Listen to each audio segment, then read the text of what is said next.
my gosh, I cannot believe my eyes. BIZZY just left this stage. I can't believe they actually broke up. This has got to be the worst moment in world history. Oh no, there goes Katie Buggin falling onto the center stage. Yeah, honestly, I just could not believe my eyes when I saw what I saw on that stage. Believe this is happening right now. Bizzy Money, where are they now?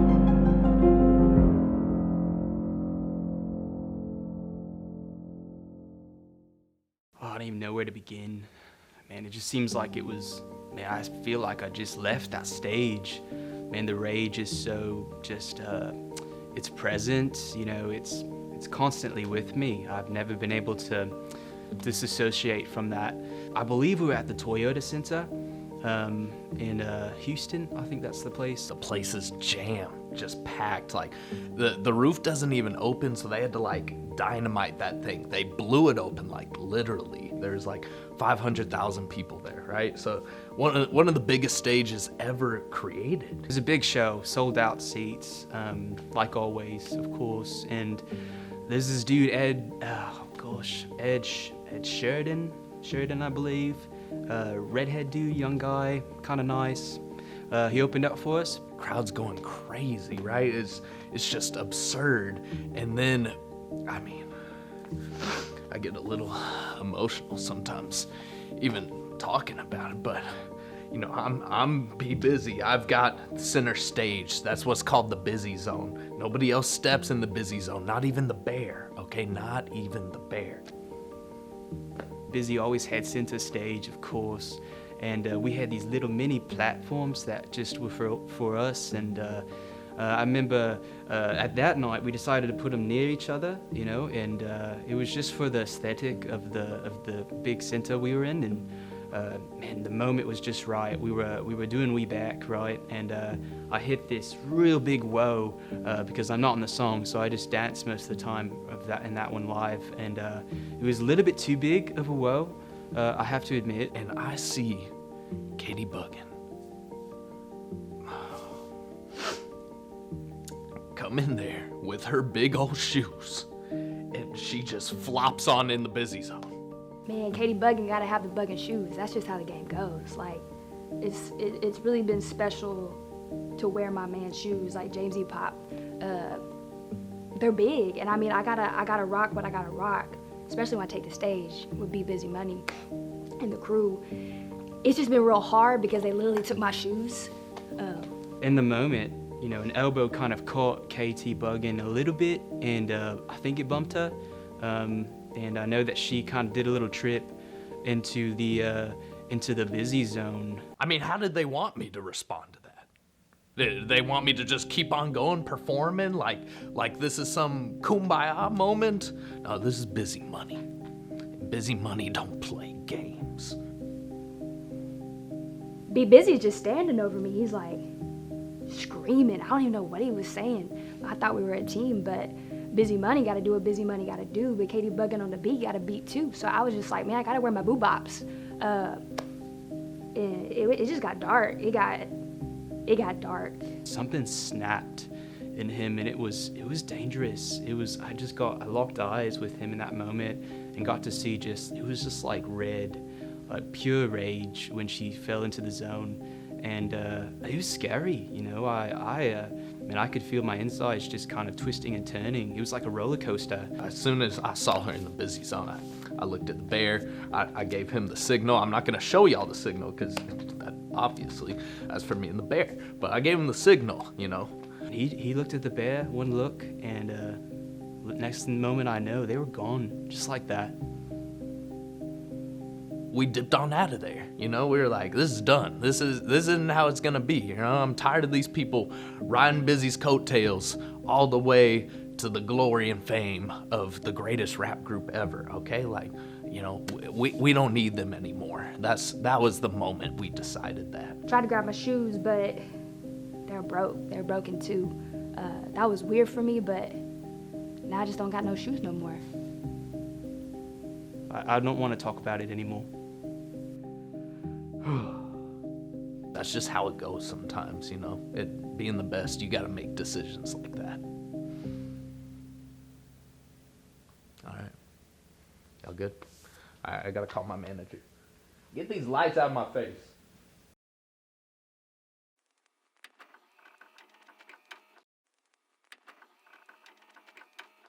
Oh man, that's a great question. Man, my day is jam-packed with just really good stuff. You know, my routine looks like something where around 6 o'clock, my alarm clock goes off, I roll over, hit snooze, and then, man, around 8:30 is when I finally wake up. I wake up first things first to Dwayne Wade, just motivation, just screaming at me, just yelling. Boom, walk right into the push-up position, pound them out, 500 of them things. It starts out with how you sleep, all right? No beds, no beds. You gotta reverse in the hammock, all right? So you're just engaged right there, holding it in, keeps the brain tight, the mind engaged, so that you're ready to go right when you wake up, bright and early, right? I roll straight out of bed onto the carpet of my floor, and man, I lay there for about an hour. That's about the time it takes for me to really just take all the dreams that I dreamed the night before and allow it to just sit onto my eyelids and just burn onto my eyelids, right? Get the shoes on, the big biggity bop bop bop shoes, you know, every time they got a new name, and that's just how the flow goes, and it just leads and it just drops. Let my dogs out, rope, they just go run. Usually they go east, sometimes they go west, wherever they go. I go, and that's the routine because it leads me right where I need to be. I have my manager bring me my morning OJ, the morning newspaper, and I start out by just scrolling through pictures of goats, just scrolling through it.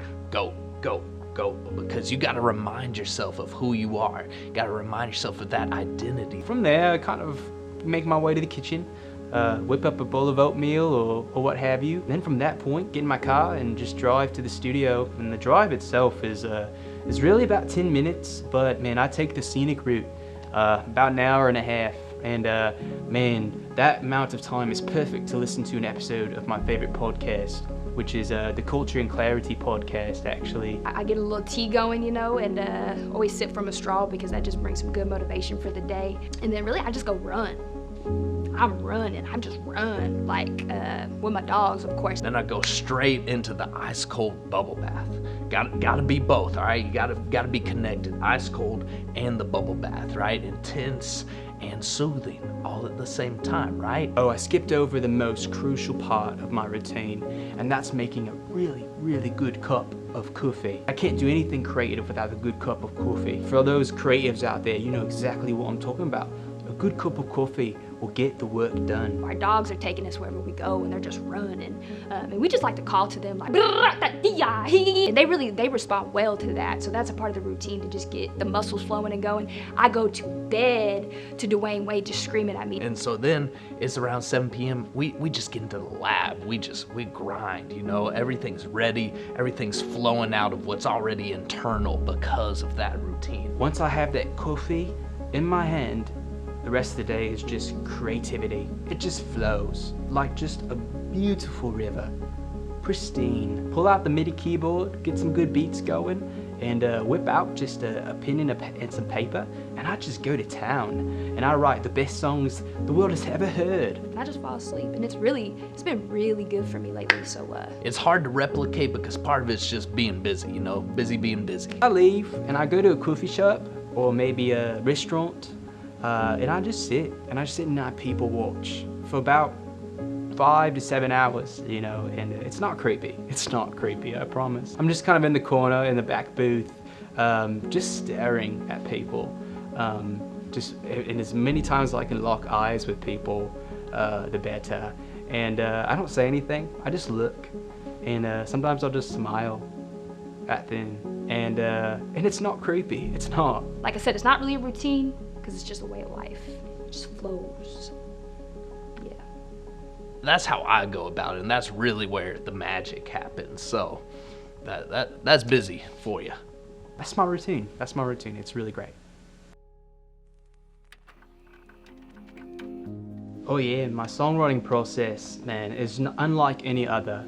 I usually will kind of keep all my ideas down in my voice recorder. Every day, kind of in the car or while I'm eating my bowl of oatmeal, I'll just kind of pull out my phone and I'll make a noise, or I'll make a melody, or I will just kind of say a word. It's pretty simple when you boil it down, and so you just gotta flow with it, right? Just see what pops in your head. So first you gotta visualize it, right? You gotta be there in the moment. So I'm in the top of a tree, right? I see some vines, right? I'm swinging like Tarzan, right? Tarzan, we're in a band, right? I spit. Like literally I spit, and it just goes hard, and it leads one thing to another. Next thing I know, my dogs are loose, I'm riding with them, I'm running with them, and it just leads where I need to be. And then right where we find ourselves being where we need to be, the sun just sits, boom, hits me, and then all of a sudden the flow, the vibes run. Of course I got my coffee, of course I've got that. From there, it just goes, it flows, and it shows. And man, and it does some mows. We got symbols, we're clanging them, right? We got signs, all that good stuff. I'm calling the signs, right? Audible, Blue 42, 90, Omaha, 96, 66, Route 66. Now we're driving, we're on our way there. I'm flowing, I'm spitting, I'm dropping, I'm getting, you know what I'm saying? Like I got my biggity bitty bops on, and then Jamesy Pop, he comes in, he spits some things, he spits some flow. We actually don't have any paper in the house, none. Man, from there it's just, the process just will go. It's like a freight train, right? You can't stop that. It's just certified platinum immediately, right? I don't even need anyone else to tell me that. I know it in here. And it just keeps flowing. We're rolling, like we're rolling carpet. We're building a house. Now it's a mansion. Now we're dancing. We eat a lot of peanut butter. Like our peanut butter got peanut butter. Sardines, we eat those out the nay. It's not too fancy, not to look at me, not to, you know, whatever. But it's just right. It's just right. I get for you guys, it might be a little bit different, but that's why they call me Be Busy, right? We got a good thing, yeah.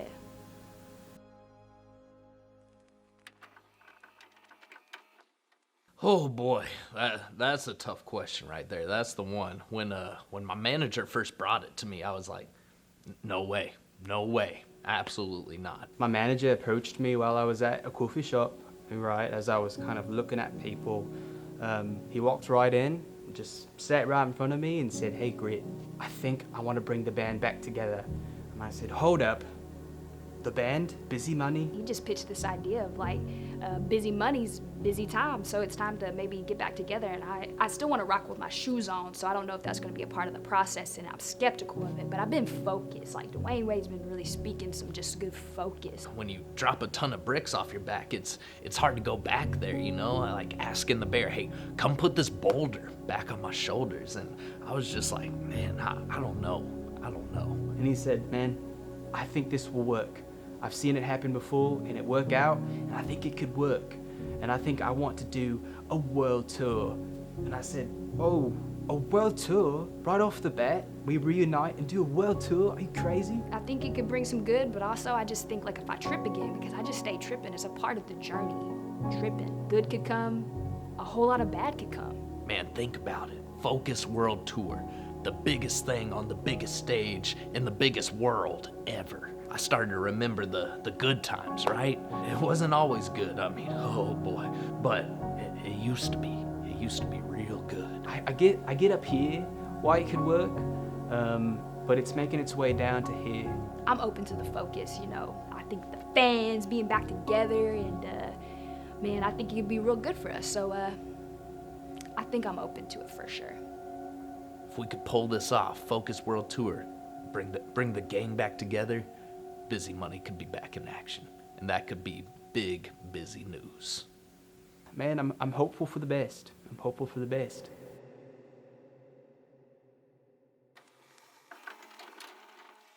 The gang is back together. Busy Money made it happen last night. It was crazy. It was insane. It had all the energy, all the focus. It was out of this world while still in this world. I mean, it's hard to even explain. I mean, what were y'all's thoughts about it? Man, we are focused. We are focused. Like, not focused, now focused. That's really all I got to say. The shoes were on, we were rocking, we were bopping, we were bebopping, dropping. I didn't get in the zone. I stayed in my zone. That's where things just, they work well. So true. I couldn't agree more. It was like, man, it was like the moment we stepped on stage, it's like everything returned. It was like this long lost feeling that I haven't felt in so long was like it just came back all in one moment. It was just supernatural. It was out of this world, like they said. All I can say is we back, man. We back. We back. Busy money. Here for good. Hey. Right, Bear? That's right. Boom. Roasted.